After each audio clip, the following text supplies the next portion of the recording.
Friends, welcome to നാവിൻ രുചി. ഇന്ന് നമ്മൾ തയ്യാറാക്കാൻ പോകുന്നത് ബേക്കറിയിൽ നിന്ന് കിട്ടുന്ന മുട്ട ബിസ്ക്കറ്റ് ആണ്. അപ്പോൾ മുട്ട ബിസ്ക്കറ്റ് എന്ന് പറയുമ്പോൾ തന്നെ പല പേരിൽ ഇത് അറിയപ്പെടുന്നുണ്ട് കേട്ടോ. കോയിൻ ബിസ്ക്കറ്റ്, ഡ്രോപ്പ് ബിസ്ക്കറ്റ്, മുട്ട ബിസ്ക്കറ്റ്, അങ്ങനെ പല പേരുണ്ട്. അപ്പോൾ അത് വളരെ എളുപ്പത്തിലും ഒട്ടും തന്നെ ടേസ്റ്റ് വ്യത്യാസമില്ലാതെ ബേക്കറിയിൽ നിന്ന് വാങ്ങുന്ന അതേ രുചിയിൽ തന്നെ എങ്ങനെ നമുക്ക് വീട്ടിൽ തയ്യാറാക്കി എടുക്കാമെന്ന് നോക്കാം. അപ്പോൾ അതിനായി ഞാനിവിടെ ഒരു ക്ലീൻ ആൻഡ് ഡ്രൈ ആയിട്ടുള്ള ബൗളിൽ 4 ടേബിൾ സ്പൂൺ റൂം ടെമ്പറേച്ചറിൽ വെച്ചിരിക്കുന്ന അൺസോൾട്ടഡ് ബട്ടറാണ് എടുത്തിരിക്കുന്നത്.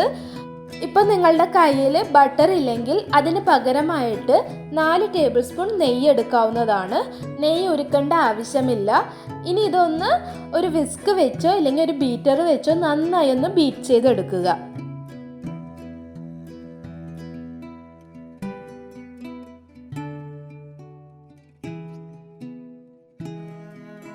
ഇനി ഇതിലേക്ക് 1/2 കപ്പ് പഞ്ചസാര ചേർത്ത് നന്നായി ബീറ്റ് ചെയ്തെടുക്കുക.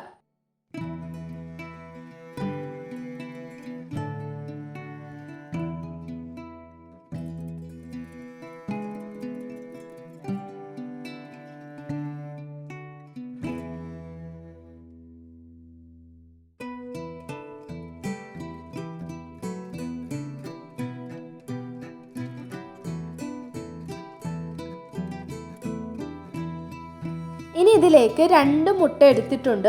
അപ്പോൾ ഇത് മുഴുവനായിട്ട് ചേർത്ത് നല്ല മുട്ടയുടെ സ്മെല്ലൊക്കെ ഉണ്ടാകും. അതുകൊണ്ട് നമ്മളിവിടെ 1.5 മുട്ടയാണ് എടുത്തിരിക്കുന്നത്. ഒരു മുഴുവൻ മുട്ടയും പിന്നെ ഒരു മുട്ടയുടെ വെള്ളയുമാണ് എടുത്തിട്ടുള്ളത്. ഇനി നമുക്കിതിലേക്ക് 1 ടീസ്പൂൺ വാനില എസൻസും ഒഴിച്ചു കൊടുക്കാം. ഇനി ഇതിന് പകരമായിട്ട് നമ്മൾ പൈനാപ്പിൾ എസൻസും ചേർത്ത് കൊടുക്കാവുന്നതാണ്. ഇനി ഇതൊന്ന് നന്നായി ബീറ്റ് ചെയ്തെടുക്കുക.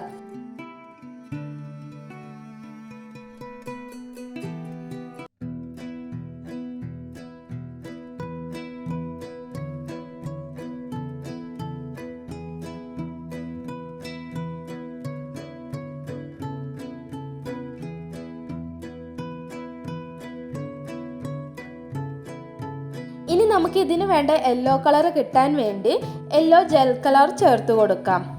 ഇനി അതില്ലെങ്കിൽ അതിന് പകരം യെല്ലോ ഫുഡ് കളറും ചേർത്ത് കൊടുക്കാവുന്നതാണ്. ഇനി നമുക്കിതൊന്ന് നന്നായി മിക്സ് ചെയ്തെടുക്കാം.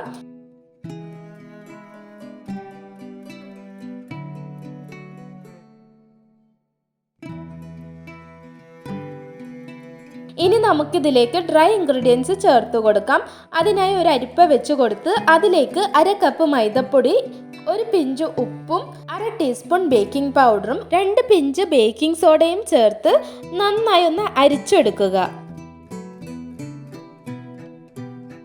ഇനി നമുക്കിതൊന്ന് വിസ്ക് വെച്ച് നന്നായി ഒന്ന് മിക്സ് ചെയ്തെടുക്കാം. ഓവറായിട്ട് മിക്സ് ചെയ്യണമെന്ന് ആവശ്യമില്ല. കട്ടകളില്ലാണ്ട് ഒന്ന് നന്നായി ഇളക്കി കൊടുത്താൽ മതിയാകും.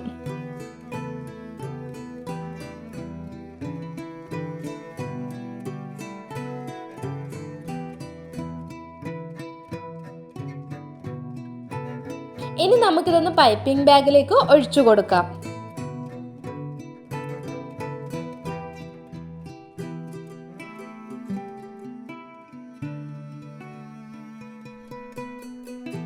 ഇനി നമുക്ക് ഓവനിൽ വയ്ക്കുന്ന ട്രേയിലേക്ക് ഒരു ബട്ടർ പേപ്പർ വെച്ച് കൊടുത്തതിന് ശേഷം ചെറിയ ചെറിയ ഡ്രോപ്പായിട്ട് ബാറ്റർ ബട്ടർ പേപ്പറിൽ പൈപ്പ് ചെയ്ത് കൊടുക്കുക.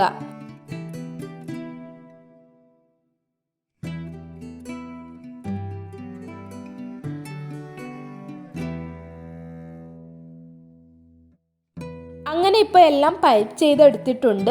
ഇനി ഇതൊന്ന് ടാപ്പ് ചെയ്തതിന് ശേഷം നമുക്കിനി ബേക്ക് ചെയ്യാൻ വെക്കാം. അതിനായി ഓവൻ ഒന്ന് 10 മിനിറ്റ് പ്രീഹീറ്റ് ചെയ്തതിന് ശേഷം ട്രേ അതിലേക്ക് വെച്ച് ഒരു 8 മിനിറ്റ് നന്നായി ബേക്ക് ചെയ്തെടുക്കുക. അങ്ങനെ ഇപ്പോൾ നമ്മളുടെ ഡ്രോപ്പ് ബിസ്ക്കറ്റ് നന്നായി ബേക്കായി വന്നിട്ടുണ്ട്. ഇനി നമുക്കിതൊന്ന് ചൂടാറിയ ശേഷം ഓരോന്നായി വിടിയിച്ചെടുക്കാം. അങ്ങനെ ഇപ്പോൾ നമ്മളുടെ ബേക്കറിയിൽ കിട്ടുന്ന അതേ രുചിയിലുള്ള ഡ്രോപ്പ് ബിസ്ക്കറ്റ് റെഡി ആയി വന്നിട്ടുണ്ട്. അപ്പോൾ എല്ലാവരും ട്രൈ ചെയ്ത് നോക്കുക. നല്ലൊരു റെസിപ്പിയുമായി അടുത്ത വീഡിയോയിൽ കാണാം. Thanks for watching.